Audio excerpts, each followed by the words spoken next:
अस्सलामु अलैकुम वरहमतुल्लाह। अऊज़ु बिल्लाहि मिनश्शैतानिर रजीम। बिस्मिल्लाहिर रहमानिर रहीम। अल्हम्दुलिल्लाहिल्लज़ी हदाना लिहाज़ा वमा कुन्ना लिनहतदिय लौला अन हदानल्लाह। अम्मा बाद। दरसु किताब रिक़ाक़ मिन सहीह अल-बुखारी। तो ऐसे अथ मज़ परान 51 बाब साहिब का वुश हदीस और इस वक्त अम पतन व इज़न अर्रूह हुना लैसत रूह अल्लाहि नफ्सह। यानी इमजन सैयदना आदम अलैहिस्सलाम त्रे खुसूसियात। नंबर 1 अल्लाह ताला बनो सु पन्ने दस्ती मुबारक सत। नंबर 2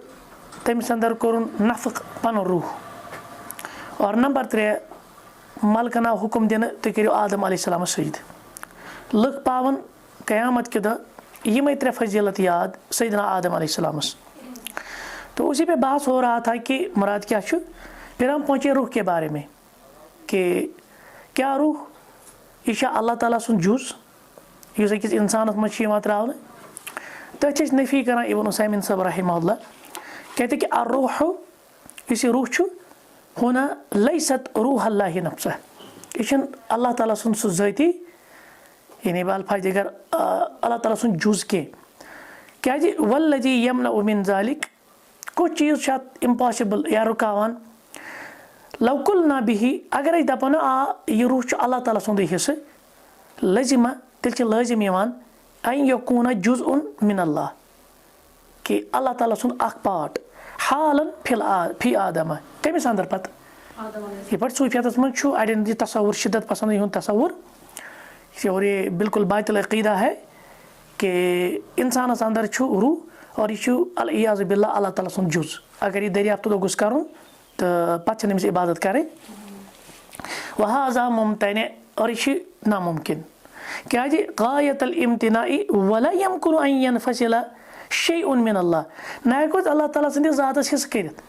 पता दपो यह गो यह जुज़ ला यहुल्ल फी बशर पत कमिस मज गो सह ट्रांसफॉर्म इंसानस मज। लिहाजा ये मुमकिन ही नहीं है, ये नामुमकिन है और ये महाल है और ये बातिल चीज़ है। फ़र्रूह तेल क्या रूह इज़न रूहुन मखलूक़तुन रूह ती मखलूक अल्लाह ताला सोस लाकिन्नहा अच्छा मोमिन का आयत क्या जाओ तेल व नफ़क़ा फ़ीका मिन रूहिही रबन क्या कर निस्बत रूहस पानस कुन यानी तम सुंद रूह। उसी का जवाब है कहते कि उज़ीफ़त इलल्लाहि इज़ाफ़त तशरीफ़िन व तक़रीम। अल्लाह ताला ने सिर्फ अत इज़ाफ़त यम गर्ज मूजूब ताकि इससे पता चले ये रूह एक इज़्ज़त वाली और शरफ वाली चीज़ है। वो यह आसान ये रब्बुल आलमीन कर पानस कुन कुन चीज़ मंसूब इज़ाफ़त कर पानस कुन मुराद तम चीज़ अज़मत मुराद तम चीज़ इज़्ज़त मुराद तम चीज़ तक़रीम और अमुक अशराफ आसन हाँ शरफ वल आसन। कमा उज़ीफ़त नाक़ा ये पर अल्लाह ताला कर इज़ाफ़ निस्बत कमिस ऊँटनी कमिस कुन इलल्लाहि कोई समूदस दिख ना ऊँटी बतौरी मौजिज़ रबन क्या वन नाक़तल्लाहि व सुक़ियाहा सूरह शम्स मज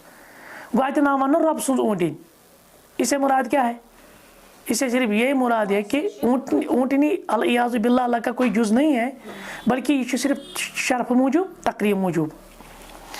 उज़ीफ़त इलल्लाहि इज़ाफ़त तशरीफ़िन व तअज़ीम ये सिर्फ अज़मत बयान करने खातिर और शरफ बयान करने खातिर। वकमा उज़ीफ़तिल मसाजिद इधे पर अल्लाह ताला ने जिसमें दुनिया चंद मसाजिदन जो मसाजिद है ना उनको अपनी तरफ निस्बत की है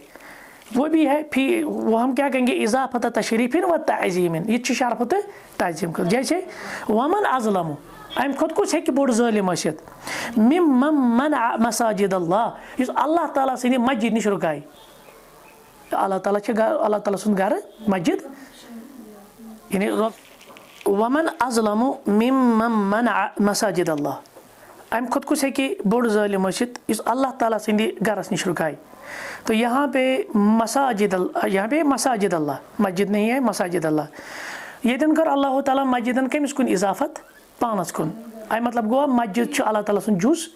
या अल्लाह ताला अथी रोज़ान। ये मुराद यही है कि ताज़ीम के लिए तकरीम के लिए तशरीफ़ के लिए हाँ शरफ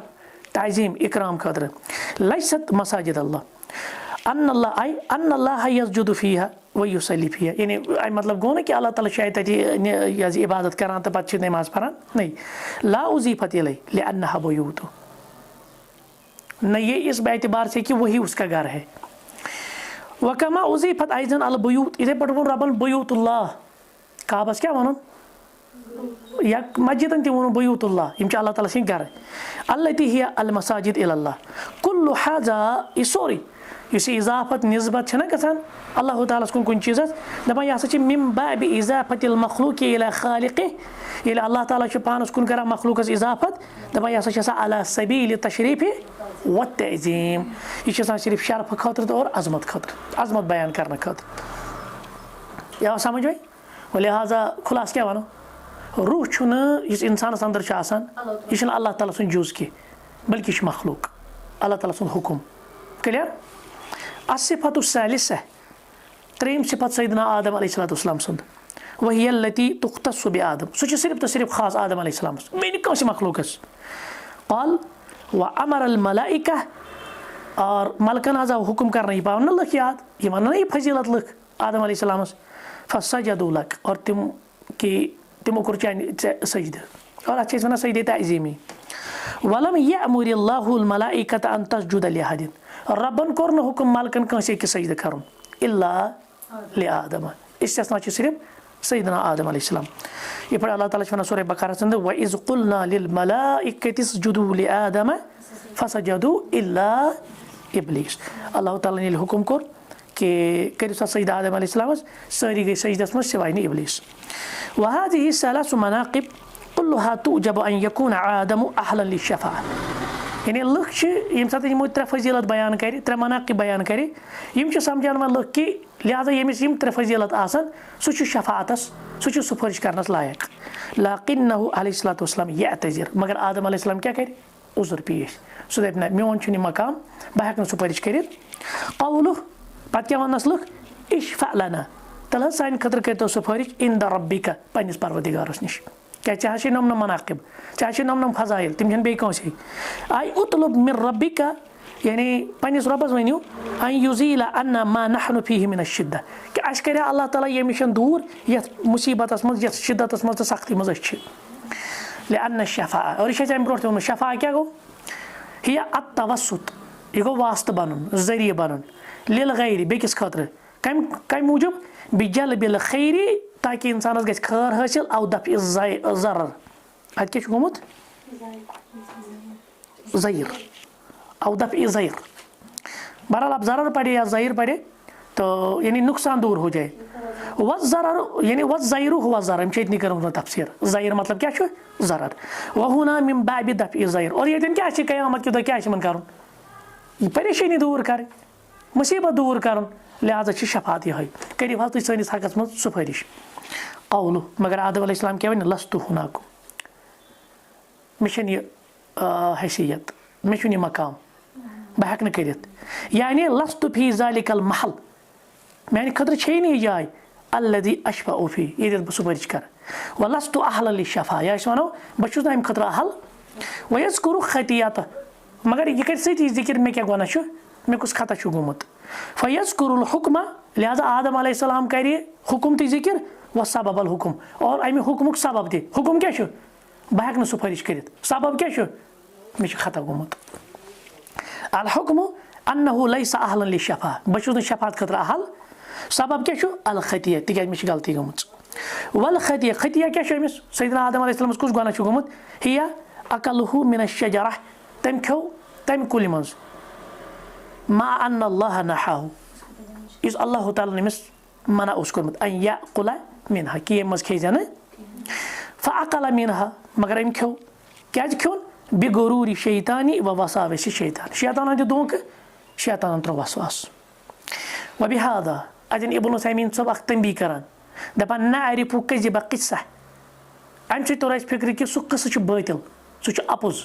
सह मनगढ़त, कुस किस्सा अल्लती तुज़करु, यथ में जिक्र कर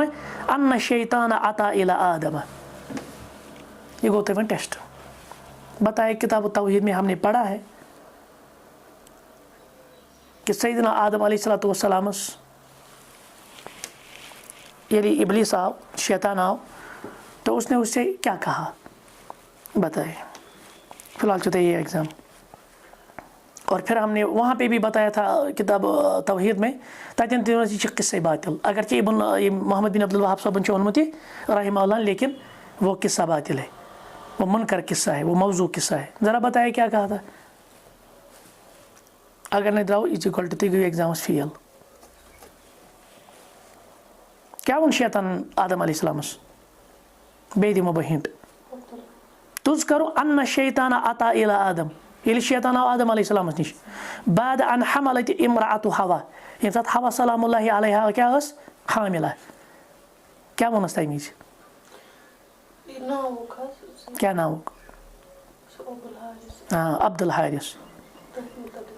मानो पूरा हदीस क्या उस इस बयान चुमा करना।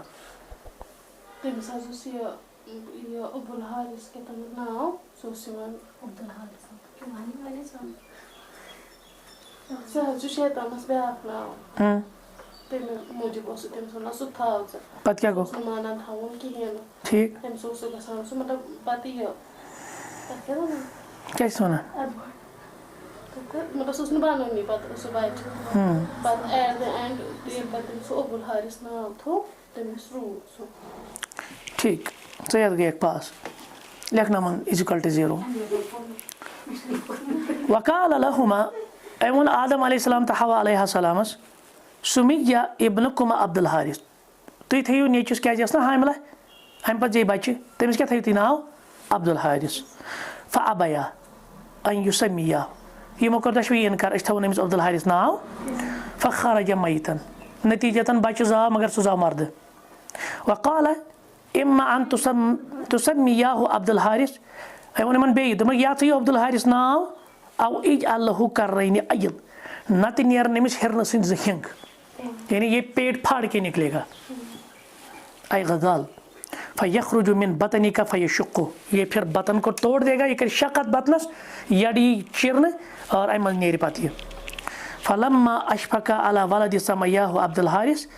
पत यम सातन पाती मोन यमो तो नाम अब्दुल हारिस, फिर उसके बाद वो पैदा हुआ। फ़ज़ालिका क़ौलुहु तआला, पस ओद बारस में अल्लाह ताला ने फरमान फ़लम्मा अताहुमा सालिहा जअल लहु शुरका फ़ीमा आताहुमा फ़तआला अल्लाहु अम्मा युश्रिकून। लेकिन हमने वहाँ पे भी बताया और सूरह आराफ की इस आयत की तफसीर में भी बताया था ये किस्सा क्या है, हाज़िही कज़िबुन बातिलतुन, ये किस्सा बातिल, ये किस्सा कज़िब, अगरचे मोहम्मद बिन अब्दुल वहाब ने भी इसको जिक्र किया है।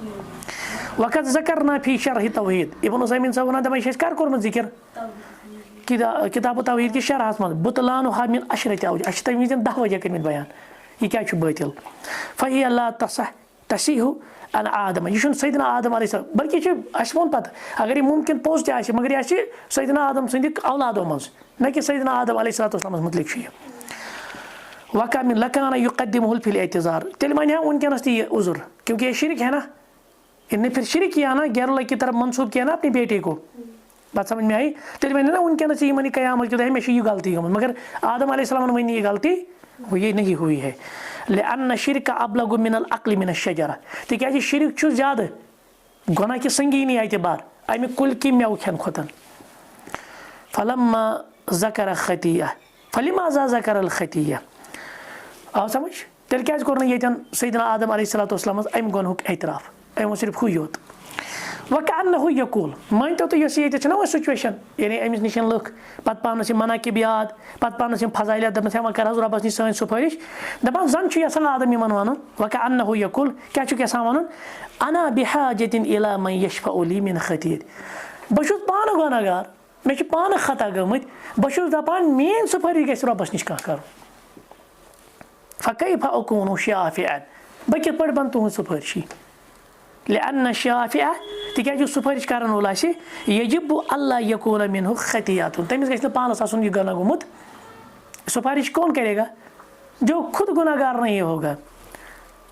अम्मा अन तफ़अल अल खतिया, वो यम पान गुनाह कोरमत पत दपि बह कर सुफारिश, तिथु मामल अमाम मन तशफ़अ इंदह, यमिस ब्रोह कन सुफारिश करें, सह कमिस ब्रोह कन करें रब्बस ब्रोह कन, सुम्मा तजीउ तशफ़अ फ़यक़ूल, अमिस क्या वन पे रब्बुल आलमीन तेल दपस तासी गुनाहगार पान वो ताती तशफा और बन आमुत खलकन सुपारिश करने यानी दपान गोया जन आदम वन यो ना आदम अलैहिस्सलाम यानी यह इनकार कर है बहुत अत लायक कह मे महल कह मे मकाम कह बहुत अमुक अहल कह कि बह सुपारिश कर जन आदम अलैहिस्सलाम वन कि मे पान गुनाह गुमुत बहुत पान सुपारिश हज जरूरत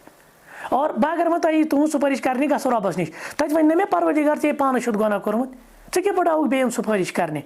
अंतल आन नुजजी अलैकल उकुबा वल गोड़ हमो ऐ हिसाब पत गो हमन बाकियन सुम्मा यअतून इला नूहिन अम पत कमी नश गसान लोग नूह अलैहिस्सलाम नश बे अम्र आदम मगर यमन कुछ दी हुकुम यमन कुछ वन तुम गो नूह अलैहिस्सलाम नश आदम अलैहिस्सलाम क्या वन इतू नूहन कमी नश गो नूह अलैहिस्सलाम नश दपा वहुना कद यतसाअलु साइल कैफ युरफ नूह दपा ये थे कि अख सवाल करने वाले सवाल पृछित दपे तुम वन तो लोग कत जान नूह अलैहिस्सलाम यमन कित लग पता कयामत कि फलान सोब नूह ठीक आदम अलैहिस्सलाम वो नूहस नश गो मगर यम कित पहचान नूह अलैहिस्सलाम यमन वुचमुत जा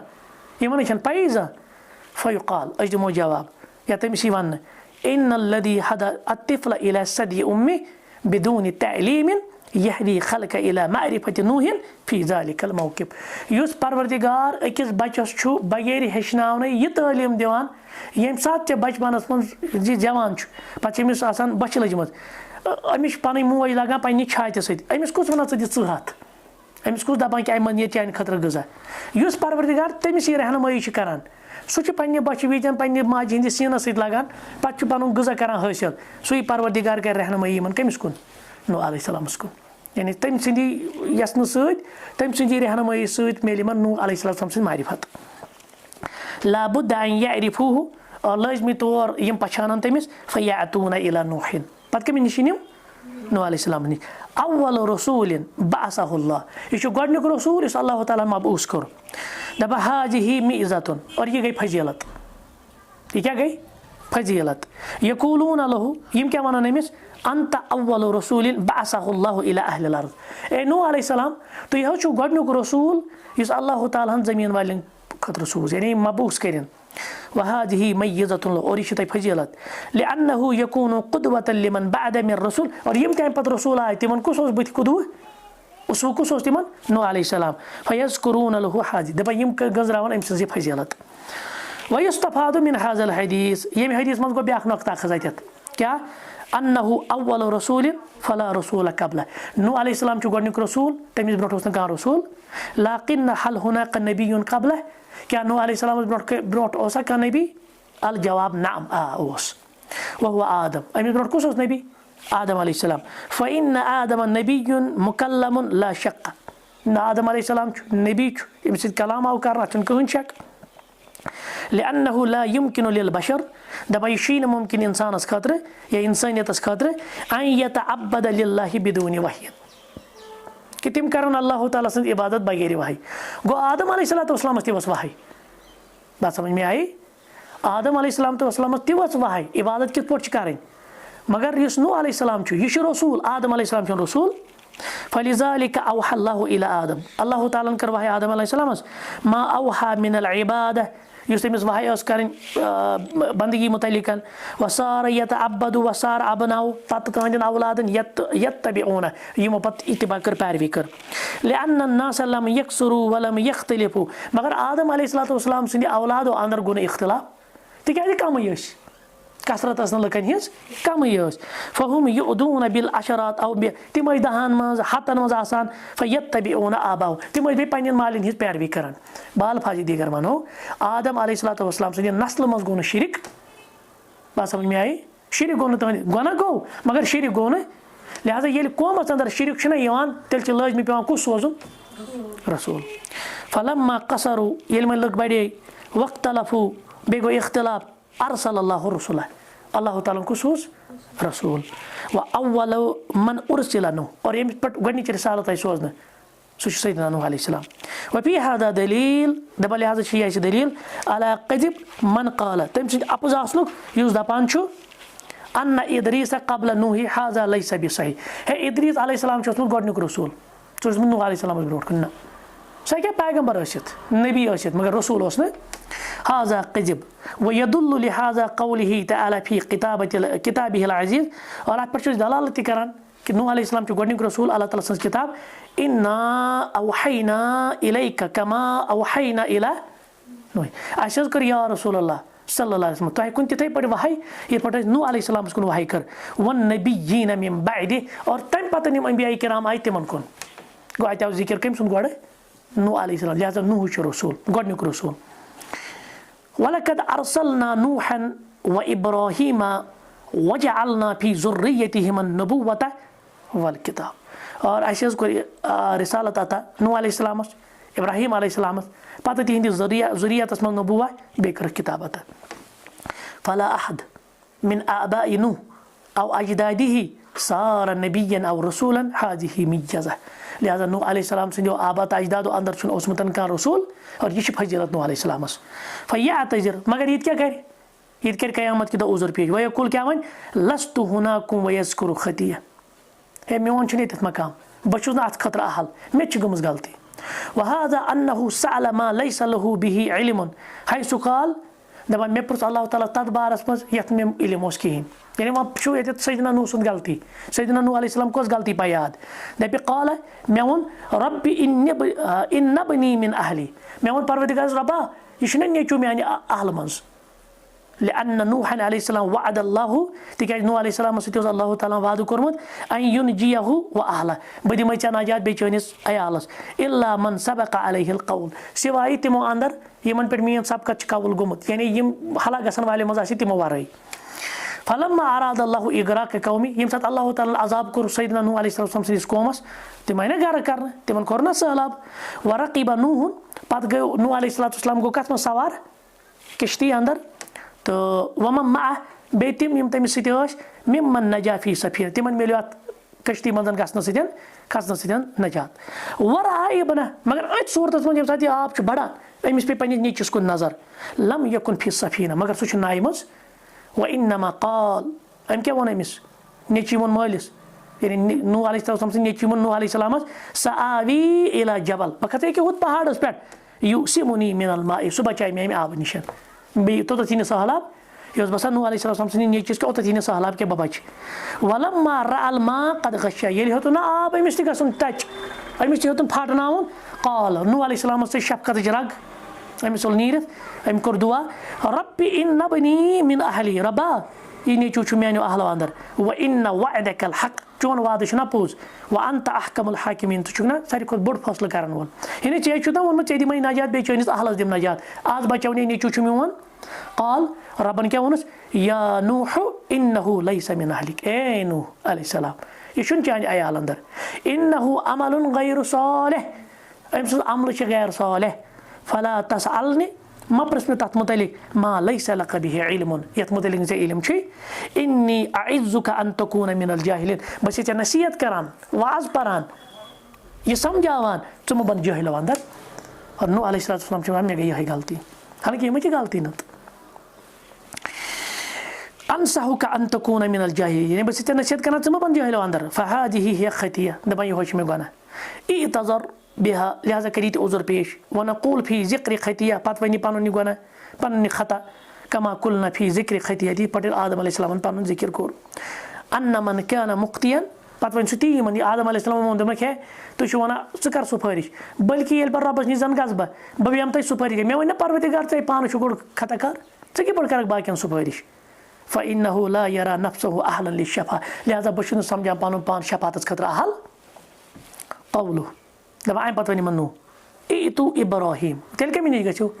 सैयदना इब्राहीम अलैहिस्सलाम अल्लज़ी इत्तखज़हु अल्लाहु खलीला युस अल्लाह ताला बनो पनुन खलील खलील कस वनान ना यह हेरी मकाम दोस्त योत न कह तेल सदीक सदीक अत क्या जाव खलील खलील हेरी मकाम फ़यअतून इब्राहीम पस यम गसन इब्राहीम अलैहिस्सलाम निश वक़द इत्तखज़हु अल्लाहु खलीला सह बनोत अल्लाह ताला पनुन खलील वाला खलील खलील कमिस वनान अल बालिगु फी मुहब्बिल मुहब्बत यस मोहब्बत अंदर आस इंतहा मोहब्बत किस इंतहास क्या वनान खलील अक्साहा वगा यानी एंड अम हेर मोहब्बत कह दर्जे वह वलिहाजा कालू दपान तवे शामिल वन इन मरातिब अल मोहब्बत अशरा मोहब्बत कस लेवल कस दर्जात 10 दर्ज और सैयदना इब्राहिम अलैहिस्सलाम कस्मिस दर्जस पे हेरमिस दर्जस पे तर फिक्र मोहब्बत 10 दर्ज यह आला दर्जस पे एंड दर्जस पे अमे हेर मोहब्बत कह दर्ज गो अत दर्जस पे ना अल्लाह ताला तमिस बनान खलील और पूरे कायनात मज अंबिया किराम मज मखलूक मज अल्लाह ताला कस खलील बनाई